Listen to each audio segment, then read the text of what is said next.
Shalom, selamat datang di Gibeon Church. Di sini bukan tempat untuk orang yang sempurna, tapi tempat di mana kita semua disempurnakan oleh kasih karunia dan kuasa Injil di dalam Yesus Kristus. Saudara, sebentar kita akan membaca Katekismus Reformasi dan minggu ini kita masuk di dalam pertanyaan yang ke-24. Saya akan membacakan pertanyaannya, lalu kita akan bersama-sama membaca jawaban dan firman Tuhannya. Pertanyaan 24, mengapa Kristus Sang Penebus itu harus mati?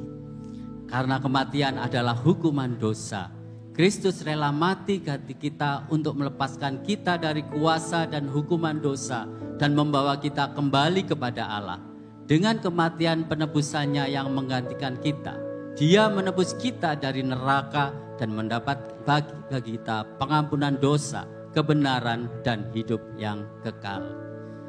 Kolose 1, 21 dan 22. Juga kamu yang dahulu hidup jauh dari Allah dan yang memusuhinya dalam hati dan pikiran seperti yang nyata dari perbuatanmu yang jahat, sekarang diperdamaikannya di dalam tubuh jasmani Kristus oleh kematiannya untuk menempatkan kamu kudus dan tak bercela dan tak bercacat di hadapannya. Amin. Silakan duduk, saudara.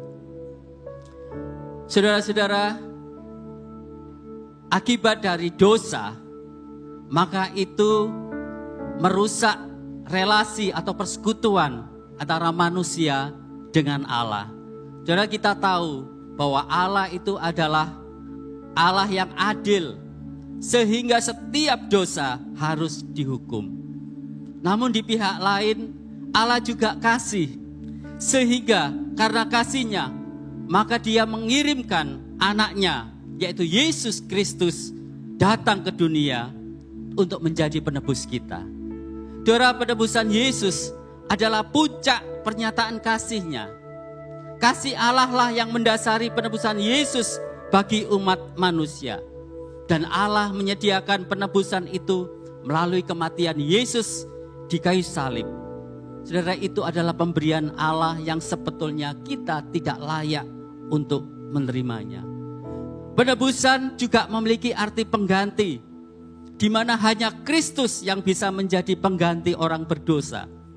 Yesus menjadi pengganti karena hanya Dia yang tidak mengenal dosa. Yesus mati di kayu salib yang seharusnya ditanggung oleh orang berdosa, tetapi Kristus yang tidak berdosa itu rela mati menggantikan kita dan menanggung hukuman untuk kita yang berdosa. Saudara-saudara, kalau kita berbicara tentang penebusan, maka di dalam perjanjian baru itu ada beberapa kata yang dipakai, dan salah satunya memakai kata exagorazo, yang artinya adalah membeli sesuatu untuk keluar dan untuk tujuan tertentu. Dan kata exagorazo ini biasanya dipakai di dalam konteks marketplace atau pasar, terutama untuk pembelian dan penjualan budak atau penebusan budak.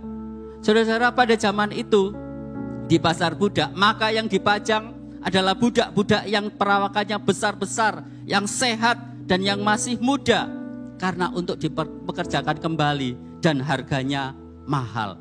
Tetapi saudara, kata exagorazo yang dimaksudkan bukanlah tentang budak yang sehat, tetapi tentang kita semua, yaitu budak-budak dosa yang keadaannya adalah sakit, rusak, tidak berdaya, mati, sehingga tidak layak untuk diperjualbelikan. Tetapi Tuhan tetap mencari dan membeli kita, yang sekalipun kita dalam keadaan yang rusak. Dan harga yang harus dibayar itu sangat mahal, di mana Dia membayar dengan dirinya sendiri. Saudara-saudara, biasanya kalau seorang membeli budak yang sehat, maka tujuannya itu adalah untuk dijual dengan harga yang lebih mahal. Tetapi Yesus membeli kita yang rusak, bukan untuk menjadi budaknya, namun untuk supaya kita dibebaskan dari budak dosa dan murka Allah. Kita dibenarkan, dan terlebih lagi kita diangkat dan diadopsi menjadi anak-anaknya, serta ada jaminan hidup yang kekal. Itulah alasan mengapa Kristus harus mati sebagai penebus. Mari kita beri kemuliaan bagi nama Tuhan. Mari saudara kita bangkit berdiri. Sebelum kita berdoa, biarlah melalui pembacaan katekismus hari ini kita semakin disadarkan betapa besar kasih dan anugerahnya yang diberikan kepada kita. Dan biar kita tidak menyia-nyiakan anugerah itu, tetapi kita hidup untuk mempermuliakan nama Tuhan.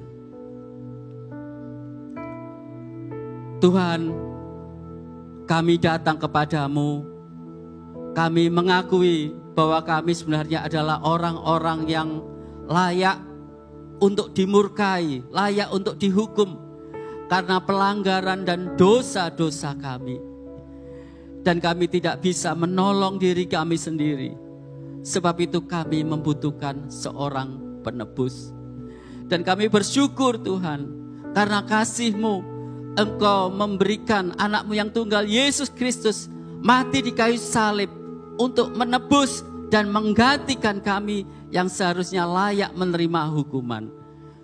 Melalui penebusan-Mu kami sekarang dibenarkan. Bukan itu saja, kami juga diadopsi dan diangkat menjadi anak-anak-Mu, bukan lagi menjadi budak. Dan kami mendapatkan jaminan hidup yang kekal. Biarlah Tuhan, kami terus bisa menghargai karya anugerah-Mu itu. Dan hidup kami mempermuliakan nama-Mu. Terpujilah nama-Mu. Hanya di dalam nama Yesus kami sudah berdoa. Amin.